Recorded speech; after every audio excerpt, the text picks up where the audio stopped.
नमस्कार. आज आपल्या 10वा लेक्चरकडे वळूया.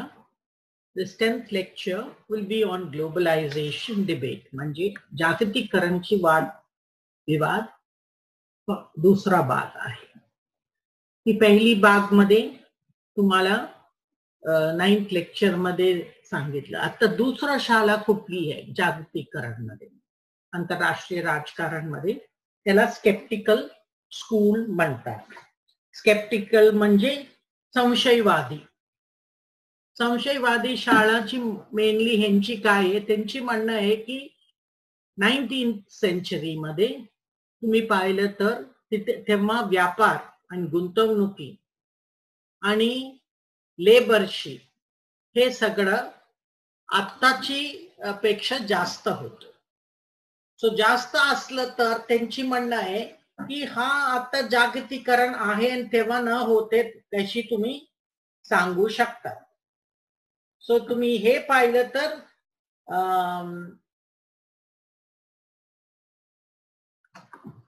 श्रम आणि श्रम करणारी श्रमिक ह्यांची पण. सो दुसरं हे होते सगळ्यांची आंतरराष्ट्रीय पातळीवर तुम्ही पाहिलं तर आंतरराष्ट्रीयची राष्ट्रीय अर्थव्यवस्थाची एकीकरण त्यांची म्हणणं आहे की जास्त होत.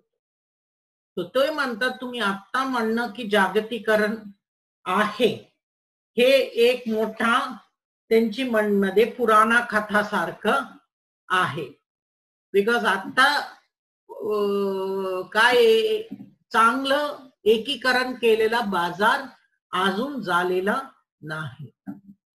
हा स्केप्टिक्सची म्हणणं आहे. तुम्ही पाहिलं तर 19th सेंचुरी मध्ये सोन्याचे प्रमाण होते, गोल्ड क्लासिकल गोल्ड स्टँडर्ड, म्हणजे तुमचे पैसे सोने आणि ह्याच्यामध्ये पेक केले होते आणि हा गोल्ड स्टँडर्ड पारंपरिक सोन्याची प्रमाण होते. आता ते नाही.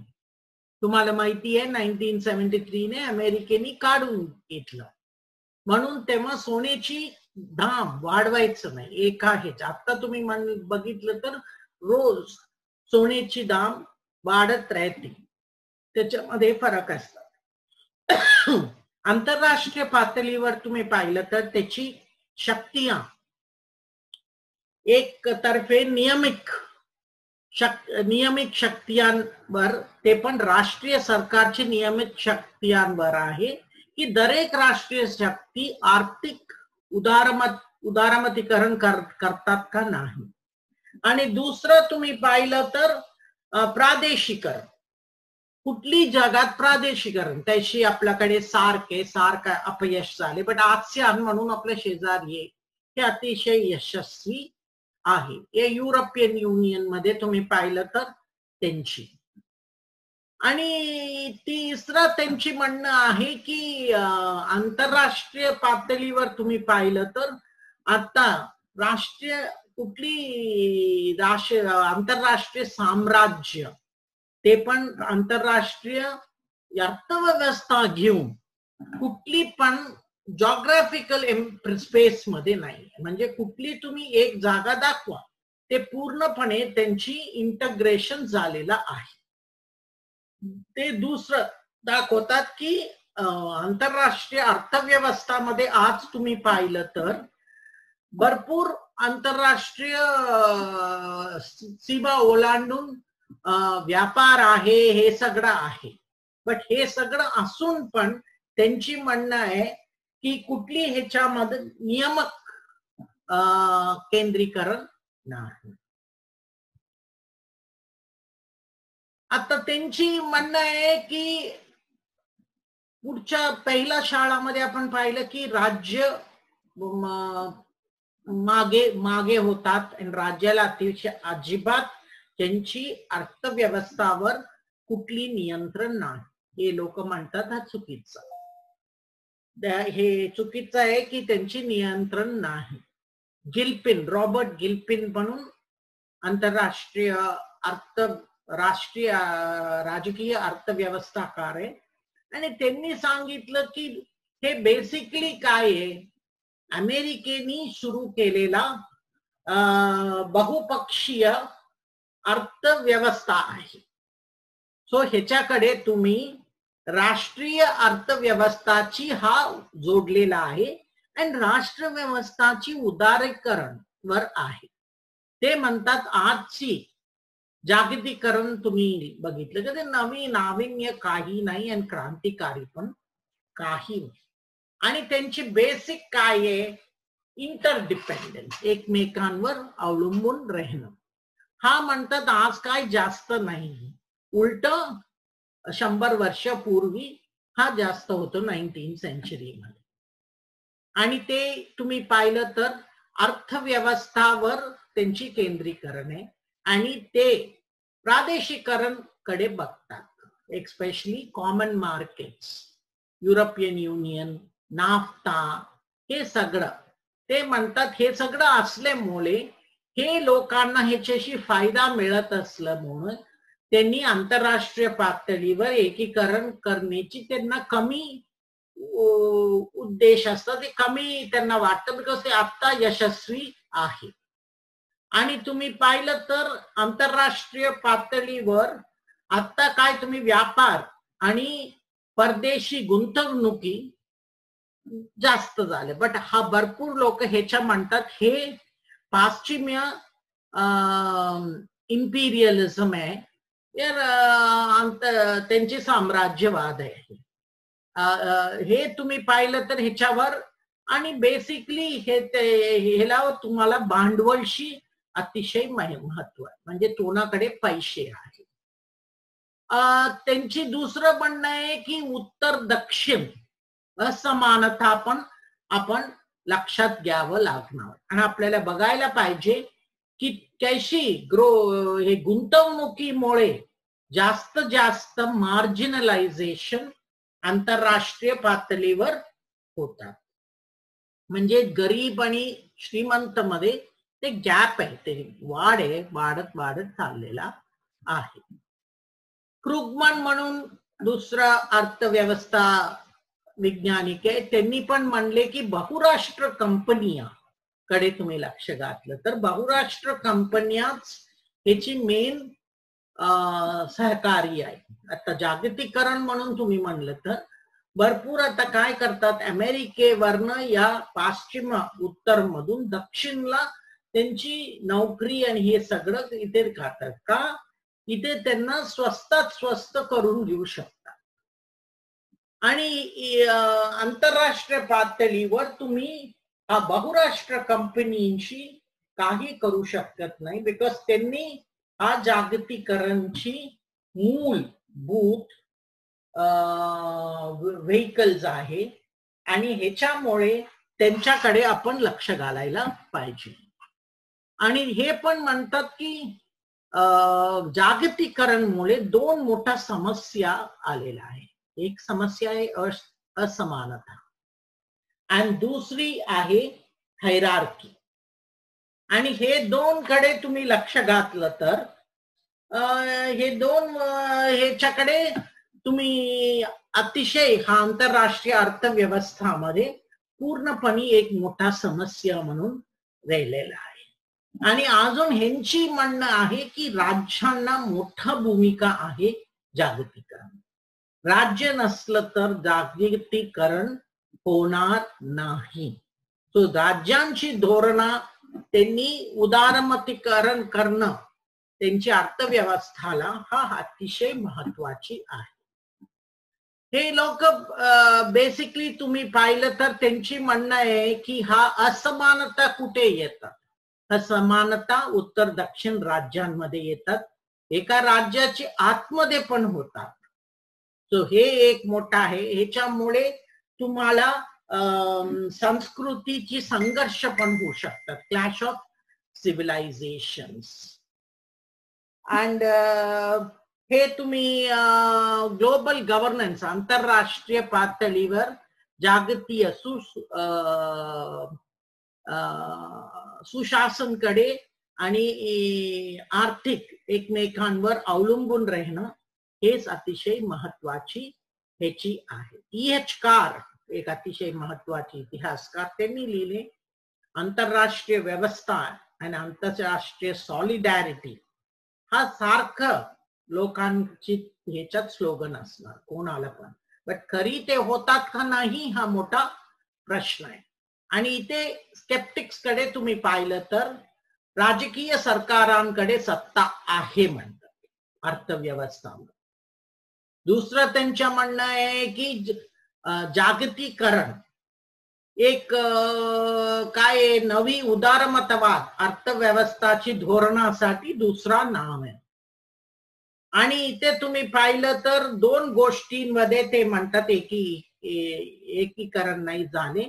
एक आहे मोठी अर्थव्यवस्था आणि कल्याणकारी धोरणामध्ये मोठा आपल्याला धोका आहे.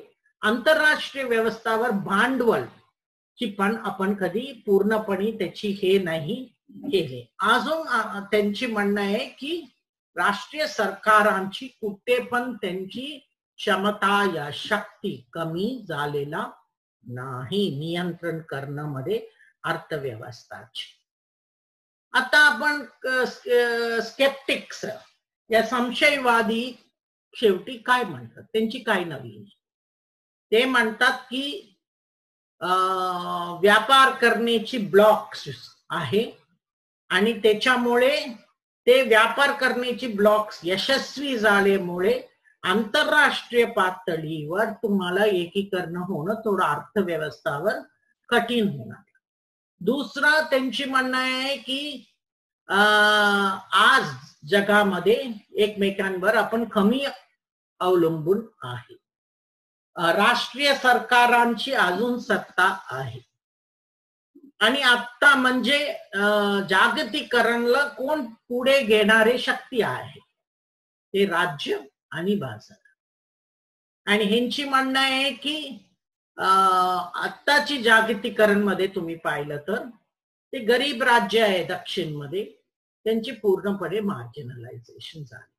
आणि इथे हित काय आहे, सगळं राष्ट्रीय सरकारांनी त्यांची राष्ट्रीय हिताकडे बघतात. त्याची तुम्ही आता चीन तर अमेरिकेकडे बघतात आणि तुम्ही पाहिलं तर आंतरराष्ट्रीयकरण तुम्ही प्रादेशिकरण द्वारा करायला लागणार ह्यांचे म्हणणं आहे. आणि ते म्हणतात हे रिजनल ब्लॉक्स म्हणजे प्रादेशिक गुट एकत्र होऊन होतात आणि क्लॅश ऑफ सिव्हिलायझेशन म्हणजे संस्कृतींची संघर्ष पण होऊ शकतात. आणि ते म्हणतात आत्ता आंतरराष्ट्रीय पातळीवर जागतिकीकरण यशस्वी होण्यासाठी राज्याची सपोर्ट लागणार, या राज्याची मदत लागणार. आता तिसरा आणि शेवटच्या शाळा आहे ट्रान्सफॉर्मेशन म्हणजे परिवर्तनकारी या परिवर्तनवादी शाळा म्हणू शकते. हे परिवर्तनशालावादी काय म्हणतात, ते म्हणतात कुठली जागतिकीकरण मध्ये काय आहे, फार लवकर सामाजिक राजनैतिक आर्थिक बदल आपल्याला आधुनिक समाज आणि आंतरराष्ट्रीय व्यवस्थाला पुनर्निर्माण करतात. ते म्हणतात की आत्ताची जागतिकीकरण फार वेगळं आहे आणि इथे राज्य आणि समाज एकमेकांशी ऍडजस्ट करतात. इथे जेम्स रोजनेव म्हणून ह्यांची म्हणणं आहे की एक नवीन फ्रंटियरला आपल्याला घेऊन जातो आणि राजनैतिक आर्थिक आणि सामाजिक आपलं समाज आणि समुदायाची निर्णय ह्याच्यामुळे होतात.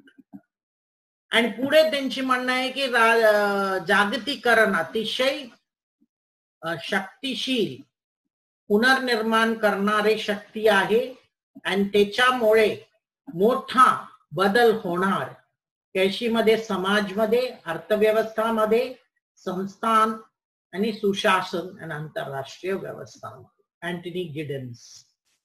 अँड सो बेसिकली ह्यांची म्हणणं आहे हे एक ऐतिहासिक प्रोसेस आहे आणि इथे कॉन्ट्रडिक्शन्स आहे म्हणजे दोन्ही बाजू आहे आणि दोन्ही विरोधी बाजू पण आहे.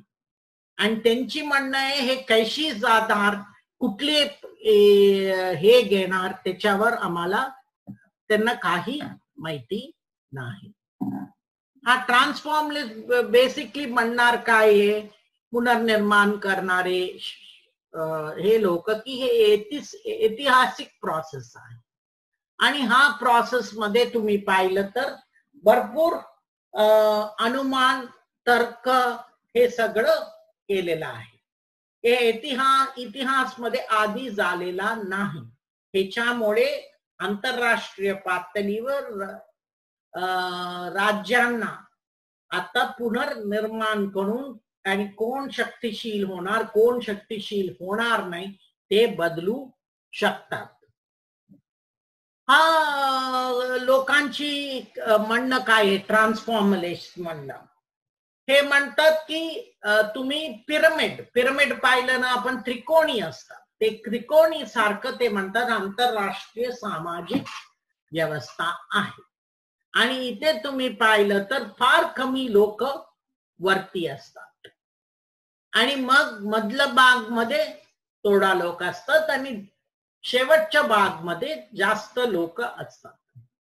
म्हणजे हे एक, आणि ते म्हणतात आंतरराष्ट्रीय व्यवस्थामध्ये अशी त्रिकोणी पण होऊ शकतात, नाहीतर कॉन्सेंट्रिक सर्कल्स, म्हणजे सर्कल मध्ये सगळ्यांना राष्ट्रीय, प्रादेशीय आणि आंतरराष्ट्रीय पातळीवर लोक संघर्ष करून अर्थव्यवस्थाचे, हे नवीन व्यवस्थाची ह्याच्यावर आणि कोण जास्त हे यशस्वी होऊ शकतात त्याच्यावर हे होऊ शकते.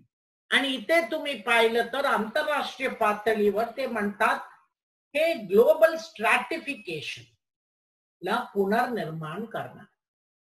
म्हणजे आता आहे महासत्ते, तशीच महाशक्ती राहणार का नाही, एक मोठा प्रश्नचिन्ह. ते महाशक्तिया बदलून दुसरा महाशक्तिया येऊ शकतात का, काय होणार. आता तुम्ही कोविड नंतर पण तुम्ही सगळं विचार करतात आंतरराष्ट्रीय व्यवस्थामध्ये कशी बदल होणार. इथे तुम्ही पाहिलं तर कोविड नंतर काय अमेरिके, ऑस्ट्रेलिया, युरोपला काय कळलं, त्यांच्या सगळं औषधी आणि काय काय भरपूर सामान आणि हे सगळं चीनला नियंत्रण आहे.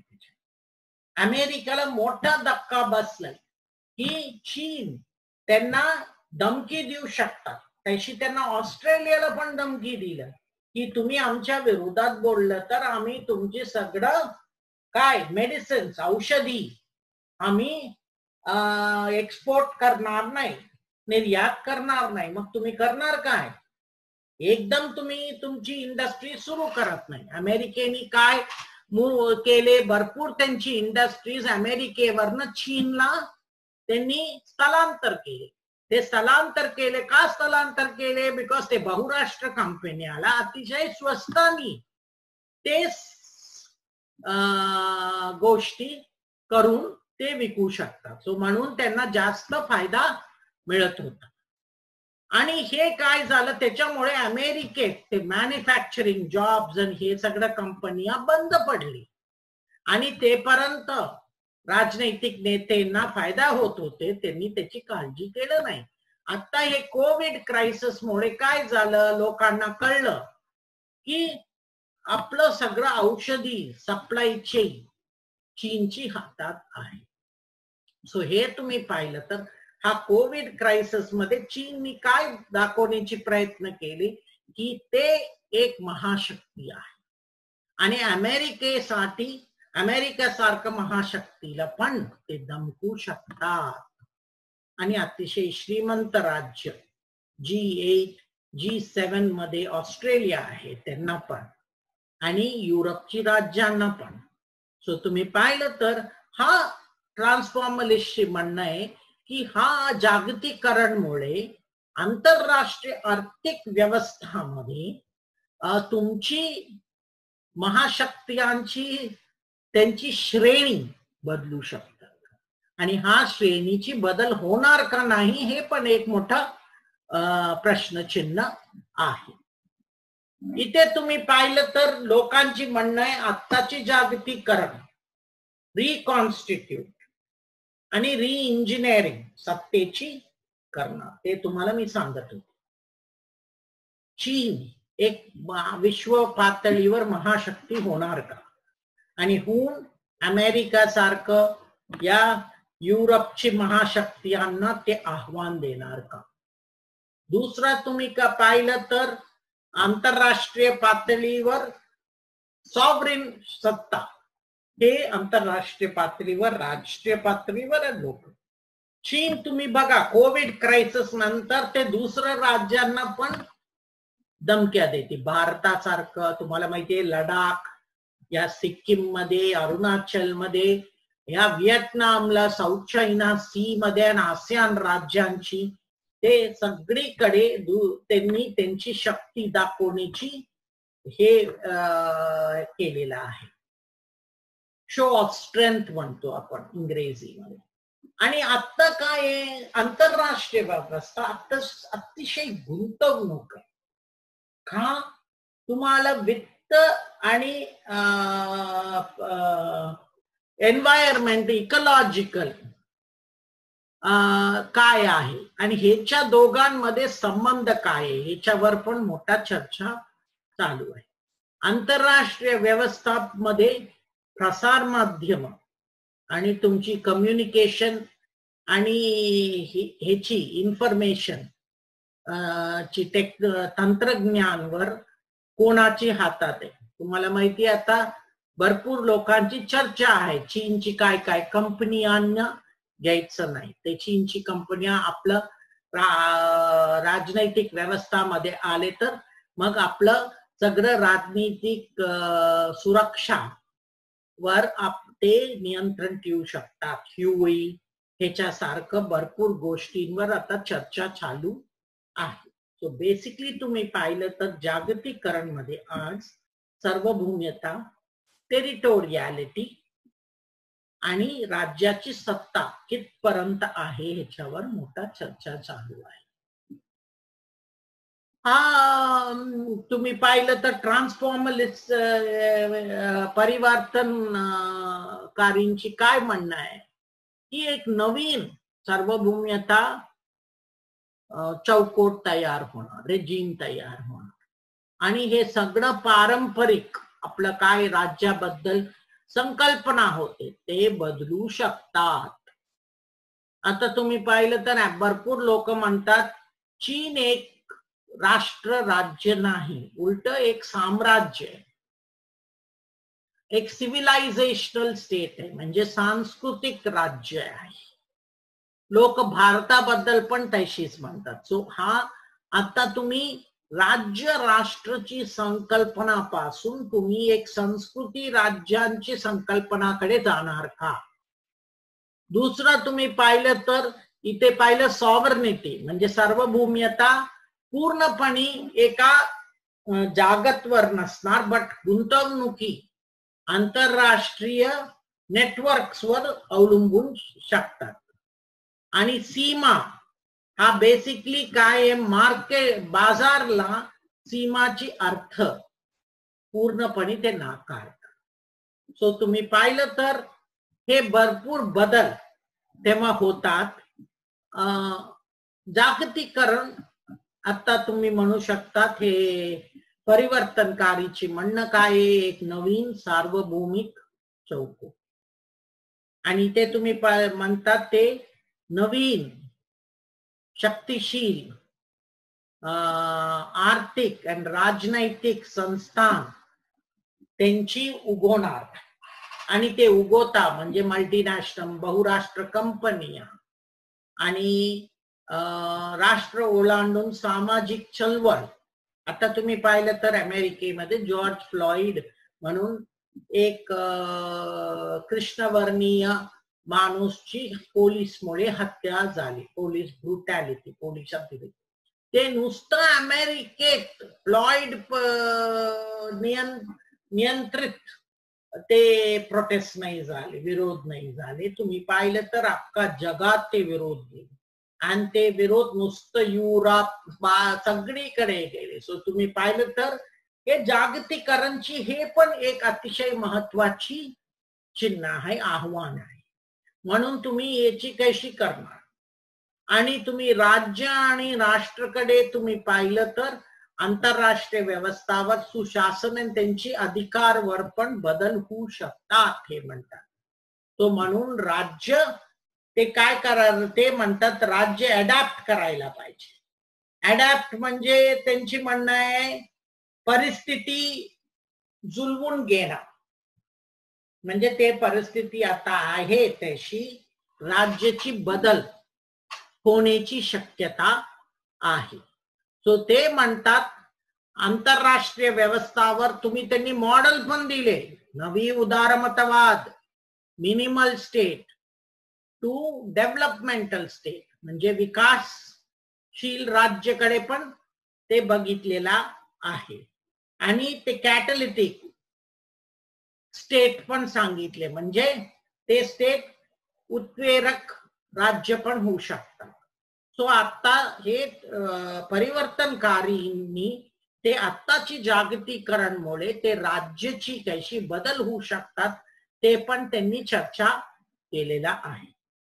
आणि ते तुम्ही पाहिलं तर governments have become increasingly outward looking, म्हणजे बाहेर बघण्याची दृष्टिकोन भरपूर राज्यांना वाढलेला आहे आणि सहकार्य धोरण पण वाढलेलं आहे. आणि आंतरराष्ट्रीय पातळीवर तुम्ही पाहिलं तर त्यांची रेग्युलेटरी म्हणजे नियामक काय काय धोरण होऊ शकतात त्याच्याकडे पण भरपूर बदल झालेला आहे. म्हणजे WTO हे सगळं आलेलं आहे. आणि जागतिकीकरणकडे आपण लक्ष दिलं तर त्यांनी भरपूर धोरण पुढे आलेलं आहे. आणि राज्यांना जास्त ऍक्टिव्हिस्ट स्टेट केलेला आहे, राज्य केलेला आहे अशी त्यांची म्हणणं आहे. आणि त्यांची म्हणणं आहे आंतरराष्ट्रीय पातळीवर पूर्णपणे पुनर्निर्माण होतात आणि आर्थिक, सामाजिक आणि राजकीय पातळीवर हे बदल होतात ह्याची म्हणणं आहे. आता म्हणजे परिवर्तनकारीकडे आपण लक्ष घालते. परिवर्तनकारीची आपण समरी केले तर त्यांच्याकडे आपलं लक्ष काय येतं की काय नवीन आहे. त्यांची म्हणणं आहे की आत्ताची जागतिकीकरण वेगळं आहे. काय वेगळं आहे? ऐतिहासिक पातळीवर तुम्ही पाहिलं तर एकमेकांना जुडून राहणं कधी राहील. म्हणजे 1 मिनिटात जॉर्ज फ्लॉइड ची हत्या पोलीसची अतिरेकीपणामुळे होतात. आणि फटाफट तुम्ही सोशल मीडियाकडे पाहिलं तर ट्विटर, फेसबुक ह्याच्या सगळ्यावर लोक आणि 4 दिवसात राष्ट्रीय पातळीवर आंदोलन, आंतरराष्ट्रीय पातळीवर आंदोलन आणि वाटेल त्यांची काय स्टॅच्यूज, विन्स्टन चर्चिलची स्टॅच्यू खाली आणले, सगळं कुठं एकत्र आले. ते त्यांना राज्याची धोरण आवडले नाही, नाहीतर त्यांच्या विरोधात आहे. त्याची आपली शाहीन बाग पण होती. ह्याची महत्वाची काय हे म्हणतात की जागतिकीकरण अतिशय गुंतवणुकी आणि इंटेन्सिव्ह अँड एक्सटेन्सिव्ह आहे. राज्य सरकार आहे, बट राज्य सरकारला हा नवीन शक्ती, या नवीन जागतिकीकरणला पुनर्निर्माण, पुनर्रचना करावं लागणार. आणि हे सगळं आधुनिकताची एकत्र आलेला शक्ती आहे. आणि आंतरराष्ट्रीय पातळीवर हे एक नवीन रचना निर्माण करणार, आंतरराष्ट्रीय व्यवस्था नवीन निर्माण करण्याची हा प्रयत्न आहे. आणि तुम्ही पाहिलं तर इथे पूर्णपणे ट्रान्सफॉर्म, राजकीय समुदायाला पूर्णपणे बदलणार. आणि तुम्ही आंतरराष्ट्रीय पातळीवर पाहिलं तर हे एक रिऑर्डरिंग आहे, पुनर्निर्माण करण्याची. आणि आंतरराज्य समुदायाला पण कळतं की एक राज्यामध्ये झालेला घटना सगळ्या राज्यांमध्ये त्याचे परिणाम होऊ शकतात. हिस्टॉरिकल एका बाजूमधून तुम्हाला एकीकरण होतात, दुसऱ्या बाजूमध्ये राज्य मोडून तोडून भरपूर राज्य पण होतात, फ्रॅगमेंटेशन आपण म्हणतो. सो ह्यांची म्हणणं आहे की जागतिकीकरण आंतरराष्ट्रीय पातळीवर राज्यसत्ता आणि विश्व राजकारणला पूर्णपण बदल करते, पुनर्निर्माण करते, ट्रान्सफॉर्म होतात. आता आपण 3 शाळा बघितलेल्या आहे ग्लोबलायझेशन काळ. ते 3 शाळाची आपण पाहिलं तर आपल्याला हे सगळं आंतरराष्ट्रीय वादविवाद मध्ये 3 शाळा आहे, त्यांना 3 जागवाद त्यांनी निर्माण केलेला आहे. तुम्ही पाहिलं तर दोन्ही स्केप्टिक्स आणि हायपर ग्लोबलायझर, तर दोन आहेत, म्हणजे संशयवादी, आणि त्यांनी पूर्णपणे जागतिकीकरणला पाठिंबा देतात. त्यांनी जागतिकीकरणकडे बघणं वेगळं दृष्टीकरण. ते म्हणतात हे एक मोठा कारण आहे ते राज्याची शक्ती कमी करणं आणि राज्याची पूर्णपणे अशक्ती करणं, या त्यांची शक्ती कमी करण्याची मोठा हे एक साधन आहे. आंतरराष्ट्रीय पातळीवर बाजार हे आपलं जागतिक बाजारशी एकीकरण होणं याची मोठा समस्या राहणार. तुम्ही पाहिलं तर परिवर्तनकारीकडे पाहिलं तर ते जागतिकीकरणला एकमेव ऐतिहासिक व्यवस्था म्हणून बघतात आणि ते कुठली सामाजिक बदल मध्ये ते त्याची समजून घेण्याची प्रयत्न करत नाही. आता हे सगळ्यांची काय ड्रायव्हिंग फोर्स आहे म्हणजे जागतिकीकरणची. काय काय लोक म्हणतात एकच त्याची कॉज आहे, मोनोकॉजल, आणि त्याची ते म्हणतात हे आंतरराष्ट्रीय व्यवस्था आहे, आर्थिक व्यवस्था. आर्थिक व्यवस्था काय आहे त्यांची एकच कॉज म्हणजे भांडवलशाही नाहीतर तंत्रज्ञानिक बदल. काय काय लोक म्हणतात हे एक कॉजल नाही, याची एक कारण नाही, बहुकार्णिक आहे. हे बहुकार्णिक असलं तर कशी जागतिकीकरण एकत्र भरपूर फॅक्टर्स एकत्र आणण्यामुळे, एक आहे तंत्रज्ञानिक बदल, बाजारची शक्ती, त्याची काय आहे विचार प्रणाली आणि राजकीय निर्णय. सो तुम्ही पाहिलं तर त्यांची म्हणणं हे आधुनिकीकरण आहे का पोस्ट मॉडर्निझम, उत्तर आधुनिकीकरण आहे का. आणि ते म्हणतात काय काय लोक ह्याच्याकडे बघण्याची धोरणा काय आहे, हे पाश्चिमात्य सत्ता त्यांच्याकडे पैसे आहे, ते आपल्यावर नियंत्रण करणं ची प्रकार आहे. तो भरपूर लेख आलेला आहे. ह्याला निओ कलोनियलिझम म्हणतात, इकॉनॉमिक निओ कलोनियलिझम म्हणजे आर्थिक नवी वसाहतवाद.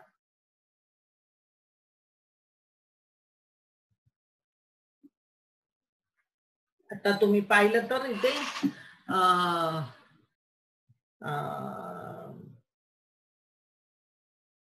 पिरियडायझेशन म्हणजे हे सगळं 3 शाळाकडे पाहिलं तर आपण 3 शाळेकडे तुम्ही पाहिलं तर ह्याची तुम्ही पाहिलं तर ह्याच्याकडे कशी जागतिकीकरणची बघण्याची धोरणा कशी आहे. ऐतिहासिक कथा आहे म्हणतात, ऐतिहासिक कथा. आणि दुसरा इतिहास मध्ये हे व्हायचं का नाही व्हायचं ह्याची कशी झाले. आधीची आपण स्लाइड मध्ये पाहिलं काय काय राष्ट्रीय धोरणा पण आहे ह्याची कारण. आणि तुम्ही पाहिलं तर जागतिकीकरणवर प्रचंड लेख आलेला आहे आर्थिक जागतिकीकरण मध्ये. आणि भरपूर लोकांची म्हणणं आहे आर्थिक जागतिकीकरणमुळे सामाजिक लोकशाही आणि आधुनिक कल्याणकारी राज्याची मृत्यू झालेला आहे. बिकॉज इथे काय कल्याणकारी कार्यक्रम आहे त्याला मागणं देऊन आपण नुसतं फायद्यासाठी, आणि ते पण बहुराष्ट्र कंपन्यांच्या हाताने पूर्णपणे राज्यांनी आर्थिक व्यवस्थावर अर्थव्यवस्थावर पूर्णपणे त्यांनी त्यांची नियंत्रण दिलेले हे चांगलं नाही म्हणून भरपूर लोकांची म्हणणं आहे. आंतरराष्ट्रीय पातळीवर स्पर्धामुळे तुम्ही पाहिलं तर राज्यांवर लोक म्हणतात तुम्ही कल्याणकारी व्यवस्थांना कमी त्याची खर्च करा, यात हस्तक्षेप करण्याची नियंत्रण टाकतात. इथे तुम्ही पाहिलं तर त्याच्यामुळे जागतिकीकरण ही भरपूर राज्यांवर एका जेल सारखं करून म्हणजे लोहेची केज सारखं करून त्याची आंतरराष्ट्रीय वित्त डिसिप्लिन म्हणजे काय काय राज्यांनी पैसे घेतलेले आहे आता वर्ल्ड बँक कडून, इंटरनॅशनल मॉनिटरी फंड कडून त्यांच्यावर प्रचंड नियंत्रण. आता पाकिस्तानची व्यवस्था तशीच आहे. सो तुम्ही पाहिलं तर त्यांनी पैसे दिले नंतर तुम्ही त्याला परत करायचं, त्याची व्याज पण द्यावं लागणार. सगळं फुकटात काही येत नाही. तुम्ही भांडवलशाहीची तुम्ही मुद्दा काय आहे, basically there is no free meal, काही फुकट मिळत नाही. सो तुम्ही हे पाहिलं तर हा मोठा त्याची इम्पॅक्ट आहे. आता हा तिन्ही शालाकडे तुम्ही पाहिलं तर तिन्ही शाला म्हणतात आंतरराष्ट्रीय पातळीवर बदल होणार, जागतिकीकरण. दुसरा सगळं म्हणतात जागतिकीकरण एक ऐतिहासिक प्रोसेस आहे. आणि इथे तुम्ही पाहिलं तर जागतिकीकरण ला विरोधी पक्ष असणं सामाजिक आहे, बिकॉज त्याला पुल्स आहे, पुशस आहे. समाजला एक बाजूला घेऊन जाणं या दुसऱ्या बाजूला घेऊन जाणं. तिसरं तुम्ही पाहिलं ते विरोध करणारे, त्यांना न आवडती गोष्टी आहे ते ह्याच्या विरोधात वेगळीपणा होण्याची पण हे होऊ शकतात आणि भांडण आणि हे सगळीकडे होऊ शकतात आणि त्यांची लोकल लेवल पण होऊ शकतात. म्हणून म्हणतात युनिव्हर्सल पण होऊ शकतो, पर्टिक्युलर पण होऊ शकतो. सो आता भरपूर लोकांची म्हणणं आहे हे जागतिक बदल कुठली बाजूनी जाणार कोणाला माहिती आणि ते टोटली अनसर्टन आहे. लोकांना काही ह्याच्यावर माहिती नाही. आणि ह्याच्या तुम्ही पाहिलं तर हा प्रोसेस कडे तुम्ही पाहिलं तर जागतिकीकरणला काय इश्यूज आहे. जागतिकीकरणकडे तुम्ही पाहिलं तर एक आहे एक्सटेन्सिटी, दुसरं इंटेन्सिटी. वेलॉसिटी म्हणजे स्पीड, किती स्पीड मध्ये हा बदल होणार, आणि शेवटी ह्याचे परिणाम किती होणार आंतरराष्ट्रीय समाजावर आणि सगळ्या राज्यांवर. आणि सगळ्या राज्यांवर वेगळं वेगळं त्याची परिणाम होणार का सारखं होणार या कैशी होणार, काय काय राज्य मागे सोडलेला जातात का, या सगळ्यांना तुम्ही बरोबर घेऊन पण जाऊ शकतात का. आणि इथे तुम्ही पाहिलं तर कितपत ह्याची आंतरराष्ट्रीय पातळीवर ह्याची प्रभाव असतात आणि किती इंटेन्स म्हणजे कितीपर्यंत ते तुम्हाला हे करू शकतात आणि ह्याची बदल किती स्पीडनी फटाफट किती होऊ शकतात. आणि शेवटी आंतरराष्ट्रीय पातळीवर ह्याला काय काय समुदायामध्ये त्यांची श्रेणीबद्दल आणि त्यांची शक्तीची वेगळं त्यांना श्रेणीवर खाली करू शकतात का नाही. आता तुम्ही पाहिलं तर जागतिकीकरण एक मीडिएटेड म्हणजे कोणीतरी चालवतात आहे, कोण बहुराष्ट्र कंपनी. कंटेस्टेड म्हणजे सगळ्यांनी ह्याला मान्य केलेलं नाही, भरपूर राज्य याच्या विरोध केलाय, रेसिस्ट केले. रेसिस्ट म्हणजे त्यांना नकोय हे आता जागतिकीकरण.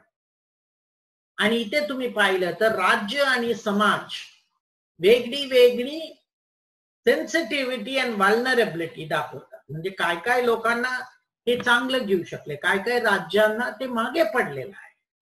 चीन सारखं राज्य हे करू शकले, काय काय दुसरं राज्य आफ्रिकेत आणि कुठे ते हे चकमध्ये चांगलं करू शकलं नाही.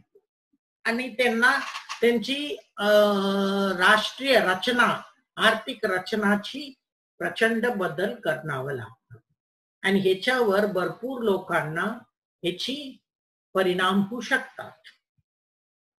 सो बेसिकली लोकांचे म्हणणं आहे ह्याला 4 डायमेन्शन्स आहे. एक आहे जागतिकीकरणची इन्फ्रास्ट्रक्चर काय, दुसरं त्यांची इन्स्टिट्यूशनलायझेशन काय आहे, म्हणजे ग्लोबल नेटवर्क्स आणि सत्ता हे करण्यासाठी, एक्सरसाइज करण्यासाठी. संस्थानीकरण काय आहे, संस्थानीकरण झालं का नाही, ते पर्यंत अराज्यता आहे. तुम्हाला सगळ्यांना माहिती आहे आंतरराष्ट्रीय पातळीवर विश्व सरकार नाही, तो तुम्ही कशी एक विश्व अर्थव्यवस्था आणू शकतात. आणि हा व्यवस्था असमानिक असणार आणि श्रीमंत आणि गरीब मध्ये वाढ करणार, गरीबांना अजून गरीब करू शकतात अशी लोकांची म्हणणं आहे. आणि तुम्ही पाहिलं तर ग्लोबलायझेशन कडे तुम्ही लक्ष घातलं तर ह्याच्यावर प्रचंड टीका केलेला आहे. तो बेसिकली जागतिकीकरणची मूळ समस्या काय, काय काय लोकांची म्हणणं आहे मूळ समस्या सत्ता आहे. त्याची पैसा अर्थव्यवस्थाला केंद्रीय आहे, सत्ता राजकारणाला केंद्रीय आहे. कुठली सत्ता, आर्थिक सत्ता आणि त्याच्यामुळे लष्करी सत्ता आणि त्याच्यामुळे राजकीय सत्ता कोणाकडे होणार. आणि तेव्हा तेव्हा सत्ताची बदल होतात. आंतरराष्ट्रीय पातळीवर मोठा पॅराडाइम शिफ्ट होऊ शकतात. पॅराडाइम शिफ्ट मध्ये अमूल्य बदल. आणि हा होतात का, मला तुम्हाला सगळ्यांना एक आव्हान द्यायचं तेव्हा मी एंड करण्याची आधी, की जागतिकीकरणला सप्टेंबर 11, 2001 नंतर मागे गेले. आंतरराष्ट्रीय पातळीवर टेररिझममुळे, आतंकवादमुळे जागतिकीकरणला अमेरिके आणि 80 राज्यांकडून अजून एवढं पाठिंबा नाही. आणि हे कोविड क्रायसिस नंतर तुम्ही राष्ट्रपती ट्रम्पची पण बघतात की राष्ट्रीयकरण, त्यांची अर्थव्यवस्थाला राष्ट्रीयकरण करण्याची मोठी पाठिंबा आहे. आता ते म्हणतात आपण चीनवर अवलंबून राहणं चांगलं नाही. तो हे सगळं आपण लक्षात घेऊन जागतिकीकरणकडे आपण बघायला पाहिजे. ह्याच्या पुढच्या लेक्चर आपण राज्यावर ह्याची परिणाम काय झालं त्याच्याकडे बघणार. थँक्यू.